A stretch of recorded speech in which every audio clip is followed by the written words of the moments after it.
Musa dan menyarankan Musa untuk segera pergi. Ini ternyata adalah orang yang sama. Hadirin yang dimuliakan Allah Subhanahu wa taala, berarti ada korelasi bahwasanya orang ini aslinya memang sudah baik. Ketika dakwah itu datang, Musa membawa ajaran dari Allah Subhanahu wa taala, orang ini langsung merasakan inilah kebenaran itu. Inilah kebenaran itu.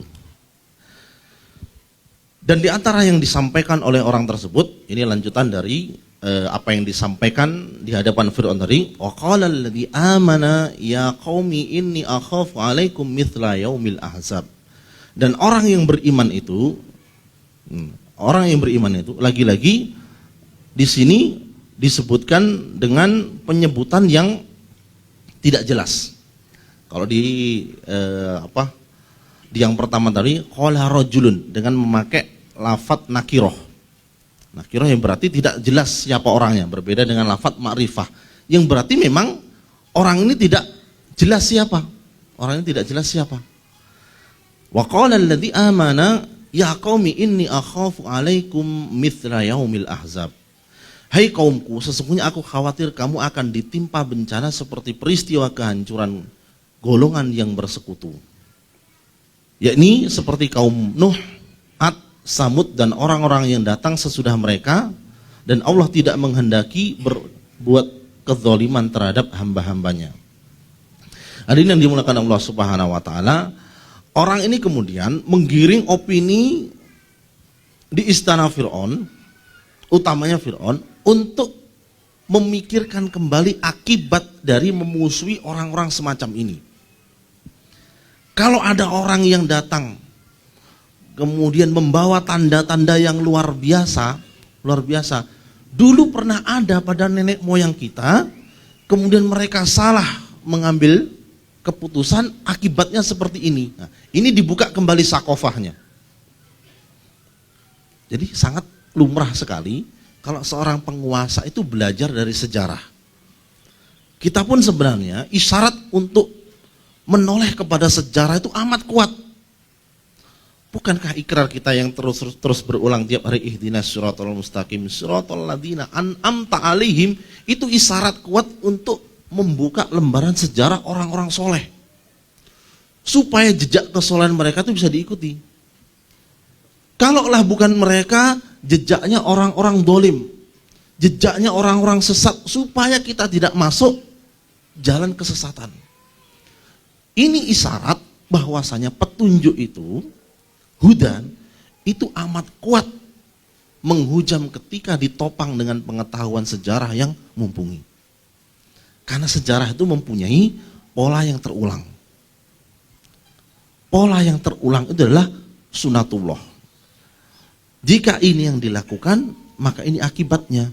Jika ini orang yang kamu tiru, jangan salahkan kalau akibatnya sama. Nah, orang ini hendak membuka cakrawala berpikir Fir'aun dan orang-orang di sekelilingnya bahwasanya pernah ada pada umat sebelum kita orang seperti ini datang membawa tanda-tanda kebenaran dari sang pencipta, kemudian karena pemimpin itu salah dalam mensikapi dakwah tersebut, akibatnya adalah akibat yang buruk. Tertimpa seperti kaum Nuh, kaum Ad, kaum Samud, dan orang-orang yang datang sudah mereka. Berarti hanya dengan mengingat ini saja, ini berarti ada sebuah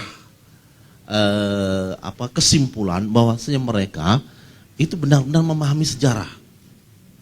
Sejarah tentang kehancuran kaum Ad, kaum Samud, dan yang sebelum mereka, itu kehancuran yang mereka itu benar-benar paham. Sebabnya apa?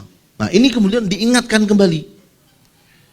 Maka mungkin kalau kita sarikan dari dialog ini itu diantara uslub atau metode menasihati para pemimpin itu yang paling selamat itu adalah dengan memakai objek lain, bukan langsung berhadapan, saya kamu, langsung mengambil ibroh. Coba kita lihat dulu Pak, dulu ada seperti ini kebijakannya salah, akibatnya seperti ini. Ini lebih mudah diterima. Karena pemimpin itu amat sensitif untuk menerima sesuatu yang menjadikan dia harus berubah dalam sekejap. Itu berat. Maka diperlukan sebuah metode atau uslub tersendiri. Jangan-jangan ini menjadi sebuah konsepnya. Jadi sebuah konsepnya. Hai kaumku, ya qaumi, inni akhafu alaikum yaumat tanad. Sesungguhnya aku khawatir terhadapmu akan siksaan hari panggil memanggil. Ini hari akhir. Karena hari akhir itu semua manusia itu akan saling memanggil satu sama lain untuk meminta pertolongan. Ini untuk mengingatkan bahwasanya sebenarnya telah ada konsep yang sampai kepada mereka tentang hari akhir.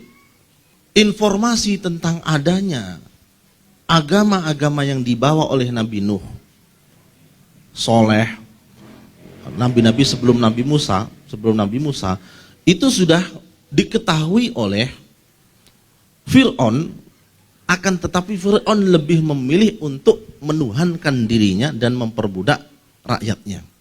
Sehingga agama itu menjadi terkubur tapi tidak hilang informasi. Di antara kepercayaan mereka tentang adanya hari akhir itu masih tetap ada.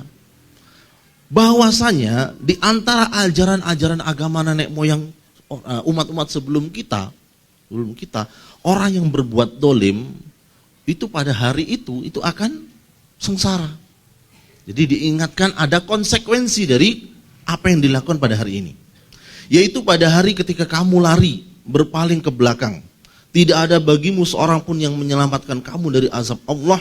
Dan siapa yang disesatkan Allah, niscaya tidak ada baginya seorang pun yang akan memberi petunjuk. Jadi orang ini mempunyai sebuah uslub yang luar biasa ketika berbicara di hadapan orang yang super zalim ini. Dia berdiri seakan-akan ada di pihak Fir'aun.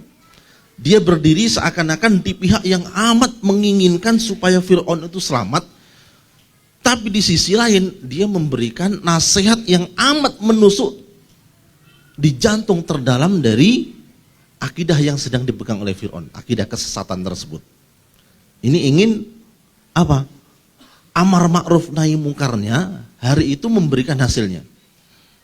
Wallahu alam, atau apakah ini sampai pada kesimpulan, orang ini sudah sampai pada kesimpulan hari ini akan habis-habisan berjuang untuk menyadarkan Fir'aun. Tapi yang disampaikan oleh orang ini itu adalah benar-benar pada konsep yang langsung menyentuh kepada kedzaliman terdalam. Yaitu pada hari ketika orang itu tidak lagi mempunyai pelindung untuk menghindar dari azab Allah Subhanahu wa taala. Ini lagi-lagi konsep kiamat itu sudah difahami oleh bangsa Mesir. Wa may yudlillahu famalahu min had, dan barang siapa yang disesatkan oleh Allah niscaya tidak ada seorang pun yang akan memberikan petunjuk. Ini benar-benar persis seperti ajaran Islam, bahwasanya siapapun yang telah diberikan petunjuk oleh Allah tidak ada seorang pun yang sanggup menyesatkannya, dan siapa yang disesatkan oleh Allah benar-benar tidak akan mempunyai orang yang bisa memberikan petunjuk. Kemudian orang itu melanjutkan, walaqad ja'akum Yusufu min qablu bil bayyinati famaziltum fi syakkim mimma ja'akum bih. Dan sesungguhnya telah datang Yusuf kepadamu dengan membawa keterangan-keterangan, tetapi kamu senantiasa dalam keraguan tentang apa yang dibawanya kepadamu. Hingga ketika dia meninggal kamu berkata, Allah tidak mengirim seorang rasul pun sesudahnya. Demikianlah Allah menyesatkan orang-orang yang melampaui batas dan ragu-ragu. Hadirin dimuliakan Allah Subhanahu wa taala, seperti yang kita ketahui, kisah Bani Israel di negeri Fir'aun itu dimulai dengan hadirnya Nabi Yusuf dan masuk ke dalam lingkaran keluarga. Ternyata Nabi Yusuf mampu memberikan warna di lingkungan kerajaan. Itu menjadi kepercayaan Fir'aun yang mengurus urusan pertanian dan pangan di negeri tersebut, dan kewenangan yang dipegang oleh Nabi Yusuf kewenangan yang sangat besar. Nabi Yusuf memberikan warna dakwah kepada keluarga kerajaan tentang ajaran yang dibawa yang berasal dari ajaran Nabi Ibrahim. Ajaran Nabi Ibrahim. Dan itu tidak lantas hilang walaupun sudah berlalu beberapa masa sampai pada masa Fir'aun yang dolim ini. Orang yang menyembunyikan keimanannya ini ingin mengingatkan kepada para pembesar Fir'aun untuk kembali mengingat apa yang dibawa oleh Nabi Yusuf. Karena catatan sejarah bagi suatu negara itu sesuatu yang amat dipelihara ya. Sakofah-sakofah yang berkaitan dengan peradaban-peradaban itu pastilah tercatat dengan rapi. Dan itu biasanya menjadi standar yang harus dipelajari oleh calon-calon pemimpin, khususnya calon seorang raja. Di sini orang tersebut mengingatkan bahwasanya dulu Nabi Yusuf pun membawa yang mirip dengan yang dibawa oleh orang ini. Orang ini hendak mengatakan bahwasanya jangan-jangan yang mengutus Yusuf itu adalah orang yang mengutus orang ini. Jadi lagi-lagi itu ingin dicuci otaknya Fir'aun supaya apa? Supaya lebih mengedepankan cara berpikir yang sehat ketimbang menggunakan arogansinya. Dan sungguh Yusuf telah datang kepadamu dengan membawa keterangan-keterangan, tapi kamu senantiasa dalam keraguan tentang apa yang dibawanya kepadamu. Dan ujung-ujungnya mereka mengatakan Allah tidak mengirim seorang rasul pun sesudahnya. Ini bahasa yang amat mudah diucapkan oleh orang-orang yang hatinya diliputi oleh hisyawah. Jadi kalau di surat Al-Baqarah itu Allah Subhanahu wa taala jelaskan dalam 5 ayat pertama itu ciri-ciri orang yang di hadapan petunjuk itu berhasil. 2 ayat sesudahnya itu ciri-ciri orang yang gagal total di hadapan petunjuk. Kemudian di 13 ayat berikutnya Allah berbicara tentang orang-orang yang ragu-ragu di hadapan petunjuk. Di sini orang mutakin, orang yang beriman, di sini orang-orang kafir, di sini orang-orang munafik. Orang munafik. Ternyata penyebutan orang-orang kafir sawaun alaihim a'andartahum am lam tundirhum la yu'minun itu sama saja. Orang-orang jenis ini kamu beri peringatan atau tidak sama saja. Hasilnya sama saja. Mereka tidak akan beriman. Berarti sia-sia dong dakwah kepada mereka. Tidak. Hujah Allah atas mereka itu tegak. Kenapa mereka bisa seperti itu? Karena Allah sendiri memberitakan khatamallahu ala qulubihim wa ala sam'ihim wa ala absarihim ghisyawah. Jadi Allah sendiri yang menutup pintu-pintu datangnya hidayah tersebut. Allah sendiri yang menjadikan hati mereka itu tidak lagi bisa menerima kebenaran.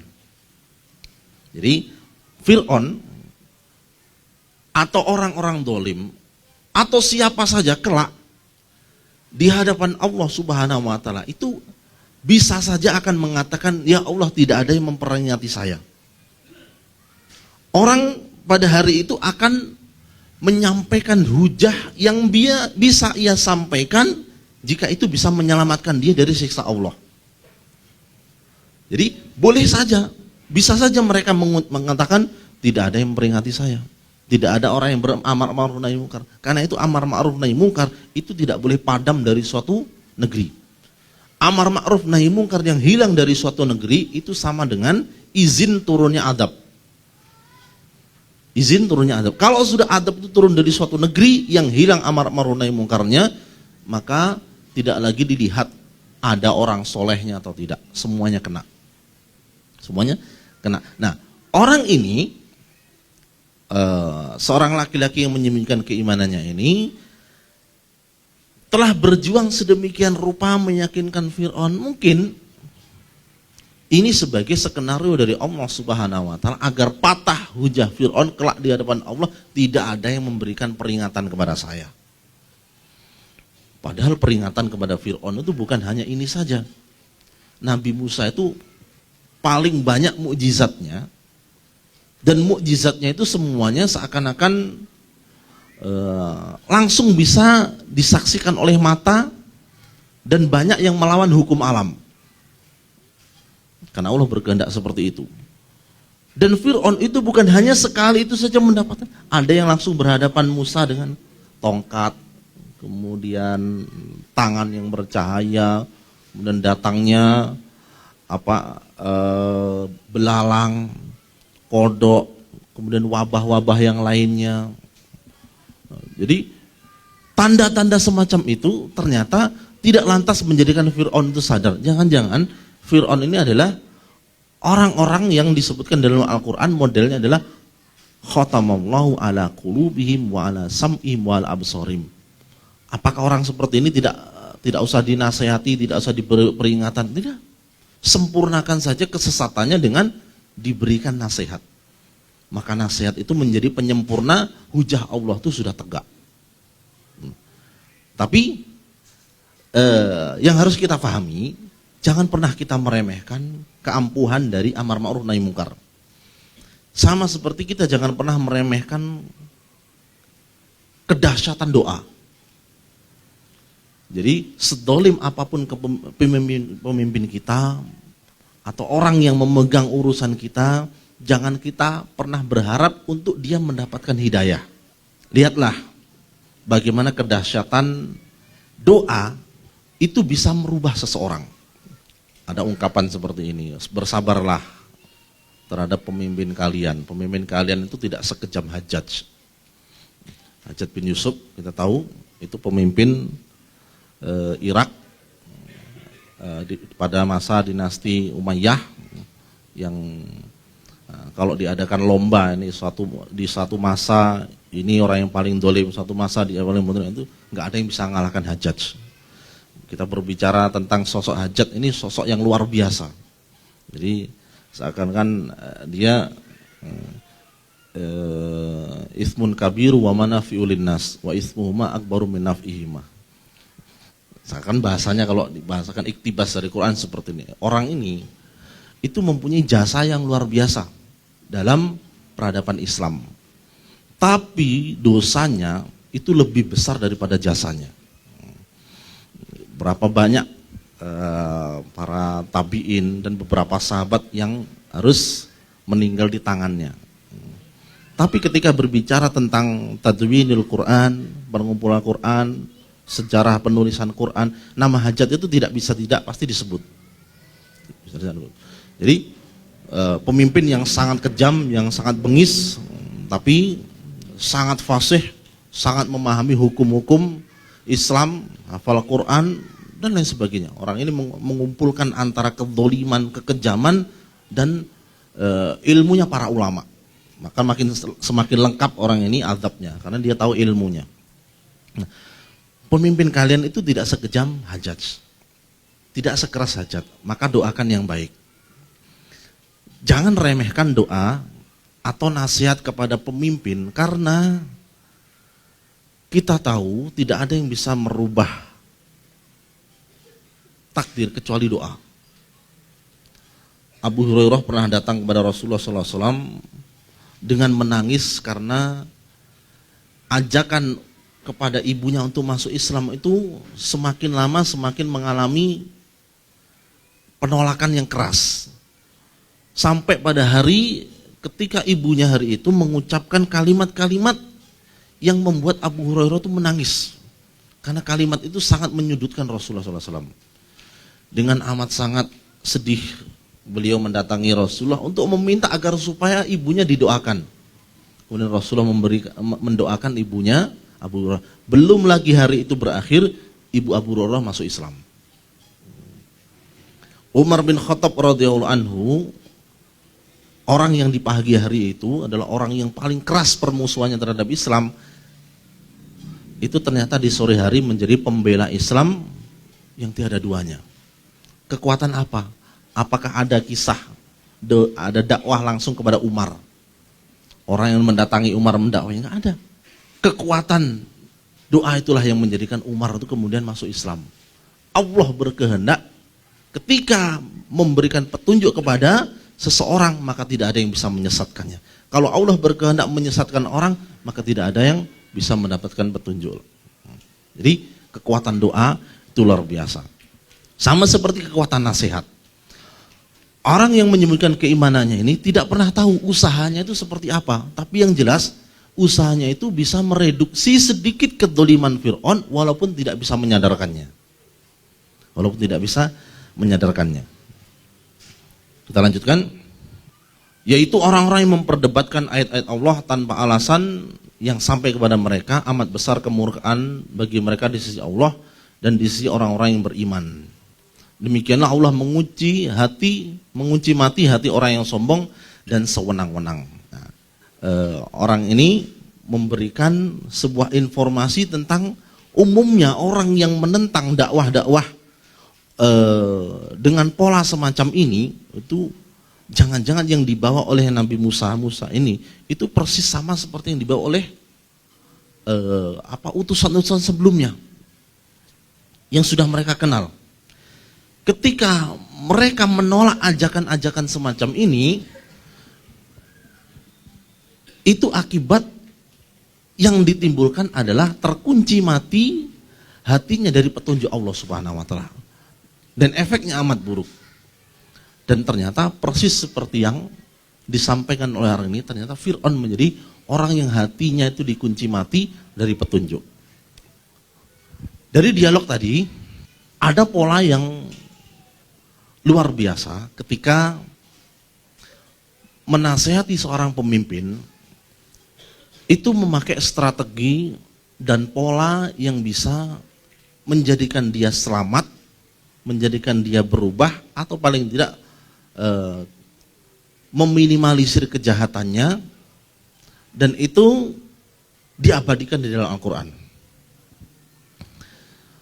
Ketika dia mengatakan ataqtuluna rajulan an yaqula rabbiyallah, apakah engkau hendak membunuh orang yang hanya mengatakan Tuhanku adalah Allah, padahal sudah datang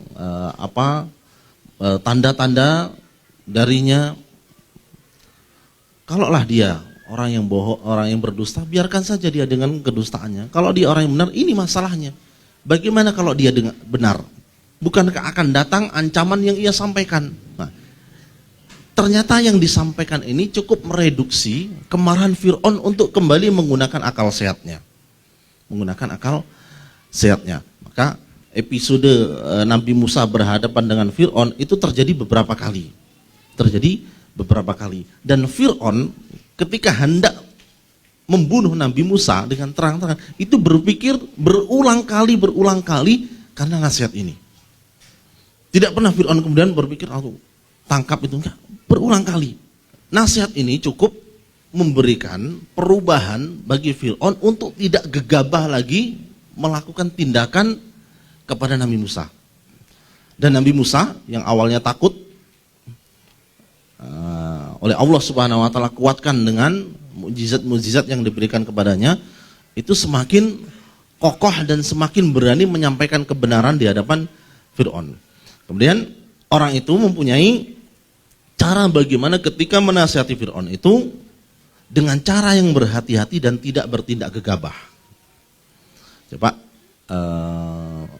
Bapak dan Ibu sekalian nanti dicari tema-tema tentang bagaimana menasihati seorang pemimpin.